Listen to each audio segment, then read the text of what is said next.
Hi guys, Roscoe here, and welcome to my review of the Hot Toys Iron Man Mark 7 Battle Damage version figure from the film The Avengers. Now this figure was limited to 3,000 pieces. It was quite difficult for me to get this living in Australia. It was available in Hong Kong and certain sort of areas of Asia, being exclusive, and Sideshow had their batch which would only ship to the US and certain regions of the UK and Europe. So don't know why they wouldn't ship it to Australia. I was on the site ready to pre-order, but they were still available, but it wouldn't let me actually order it. So that was quite frustrating. So unfortunately I had to go through a scalper. In this case bought one from a guy in Singapore. So paid for a bit more than I would have liked, but still didn't have to pay for the prices going for now, which is I think around about the $8.50 US, which may or not include shipping. So going from massive amounts now, being very limited and being from the Avengers line, but very happy that I have in the collection now. But yes, as I said, it was quite an effort to get this, but I had to have it to keep my Avengers collection complete. And besides that, it looks absolutely awesome. But anyways, we'll get straight into it and look at the packaging. Here we have a charcoal coloured box with a deep red picture of the Mark 7 suit, which has sort of like a mirror reflective finish to it as well. So it's very hard for the camera to pick it up. In certain lights and angles it fades from red to black. We still have that subtle pixelation throughout the image, just like with all the other boxes or images on the Avengers boxes we got from Hot Toys. Have the mirror finish heading Avengers with the A and the movie masterpiece and Hot Toys logos down the bottom there. Now besides the Hulk packaging, this one differs from the other releases by being about an inch deeper. So it's a bit wider. That's to hold the massive base that this guy comes with. So that's the only difference, and is very heavy. With all the accessories inside, compared to your standard Avengers release like the Captain America or the standard Mark 7. On the side of the box, you have your arc reactor logos. That's on both sides. On the back, you have your warnings. So quite a nice outer slip cover. So obviously this being a slip cover box, you slide that off. And you have your inner box. In this case we have the window, like with all the other Avengers figures. The A down the bottom, all in black. Then we have the Iron Man Mark 7 text at the top, showing scratches to keep the theme of the battle damage.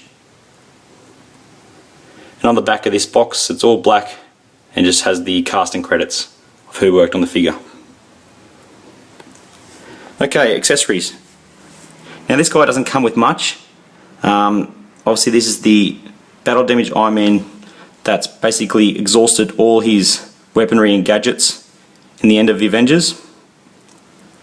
So he doesn't come with all the stuff that the standard Mark 7 comes with, the interchangeable parts, but it does come with a few little things. Obviously the base does make up for it, but we get the 2 spare articulated hands, so we've got them with basically all the other Iron Man releases, so you can bend the fingers and get certain poses with those. I didn't use those this time. Usually I do use them, but for this figure I haven't needed to. We get the new type of repulsor hand, which Hot Toys fixed up or did for the first Mark 7. Obviously the socket is on the top of the wrist, so you're able to get that repulsor fire look, where before it was like this, you couldn't really get the arm up fully. So we've got that with the first Mark 7, now with the battle damage. Now the only difference between these accessories and the first Mark 7 ones is they've got sort of burn marks and blemishes and little scratches on them. But yeah, I've used one of them on the figure at the moment, and here's the spare. And also I've got a spare clenched fist. And I have the other one on the figure at the moment. Now these come on the figure straight out of the box. Alright, you get the two wrist protectors. Obviously the one for the standard hands and one for the repulsor firing one. That's the repulsor firing one there, sort of angles back more. And then we have the standard one. Then we have these sort of arm cover plates. So I've taken one of the standard ones off and put one of these on, the missile launcher ones. So I have one spare in the box now. We have this awesome Tony Stark head sculpt. I'd have to say this is one of the better Tony Stark sculpts.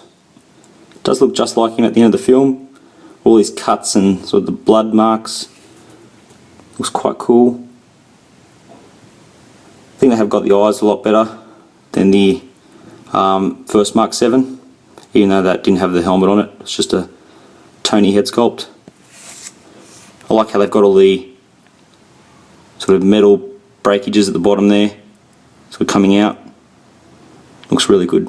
I was going to display this on my on this piece, but after having the battle damage helmet on, I actually preferred that.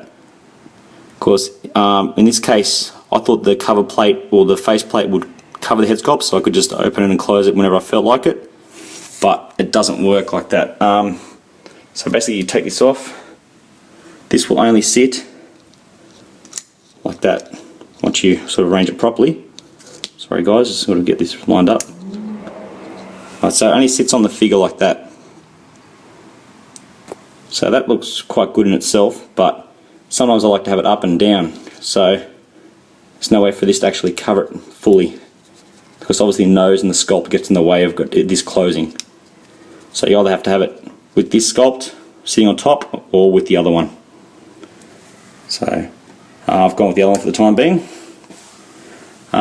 You get the instruction leaflet with the little tool to remove all the interchangeable parts, and you get the Chitauri weapon, which comes with the Captain America release.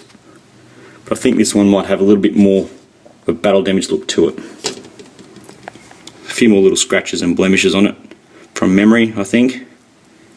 But we will get that with the Chitauri foot soldier as well. Alright, the biggest accessory is this awesome base, the Dead Chitauri Warrior. Looks absolutely amazing. It's absolutely huge. It's taking up my whole turntable here. It will take up basically a whole shelf of your detail. I don't think I've got a base as big as this from any Hot Toys figure from memory. Now, there was a few people worrying that the end product wasn't as good as the prototype. It will look very dull and dark in pictures, but it's all to do with lighting. When I first unboxed it, it was very dark. I thought, yeah, it wasn't as good as what they had originally shown us. But as soon as the downlights or the fluoros went on, all these little things that I didn't think existed or were on it sort of are really popping out now.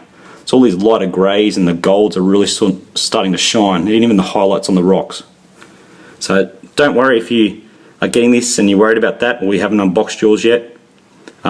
It's all to do with lighting. It will stand and look very nice once you have it displayed properly. Now, so much work's gone into painting this. Looks absolutely incredible. Looks like the legs are going or being buried under all the dirt and rubble. It's very hard to get your Mark 7 to stand on this base. There's only a certain amount of places that he can put his feet without him looking quite weird in a pose. But I've got mine with the foot resting on the hand, and just sort of on the other side of the stand there. It's a massive piece, and the biggest selling point for me to get this figure was the base. And here we have the Mark 7 battle damage itself. It's absolutely incredible. Love the Mark 7 suit. It's probably my favourite suit. But even though the first Mark 7 release came with some sort of battle damage, it wasn't to this extent. But the first Mark 7 does have its perks, being, it comes with all the cool little gadgets and weaponry. So, but this as a display piece looks amazing. Still does everything the first Mark 7 does, like the back plates come open, you know, still, it's basically the same suit. They would have went through the same production as the Mark 7, I'd assume. Then they just would have went through a second stage of adding all the battle damage look to it. You don't have all these cover parts here, it's just got the standard plate covering the shoulders. So you can actually still see the on switch for the arc reactor. You can still see the screw for the batteries for the arc reactor. But when it's facing, you're not going to notice that. So overall the detail's awesome. Very happy to have in the collection. Have the repulsor hand there I've got. And I've got the clenched fist on there. And there's the missile I've got on the forearm. Now let's see if I can put the lights on, guys, to give you a quick look. So I'll flick that on. Just flick that on there, put the cover plate back on, or the face plate.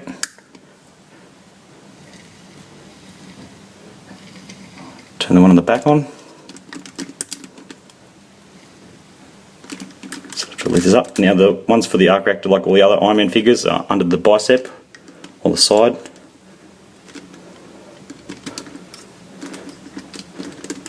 I think I've got them all. There we have it. Very bright. Looks awesome. That's not something I'll be using all the time. I usually remove the batteries from all the figures when I display them. Just don't want to risk them leaking, and I don't use them. It's just nice to know that they all work though when I get a figure. But it's an excellent looking piece, guys. If you haven't got it, be prepared to pay top dollar for it. It is quite rare, and there are a lot of Avengers fans out there and not that many of these figures, so that's why the price is so high. So I'd get it as quick as possible if you really want to get it, but I know it's probably out of a lot of people's reach right now. There we have it, guys. Your Hot Toys Iron Man Mark 7 battle damage version. Hope you enjoyed the review, guys. I've got about 4 or 5 other figures in the past month since I did my quarter scale Batman review. Just been very busy with work, so I'll get those done and up on YouTube as soon as possible. So I'll have Selena Kyle, Yoda, Joe Colton, the new Tony Stark mech test, all coming up soon, so I'll review those, and hope you watch those and enjoy those as well. Alright, thanks guys, bye for now.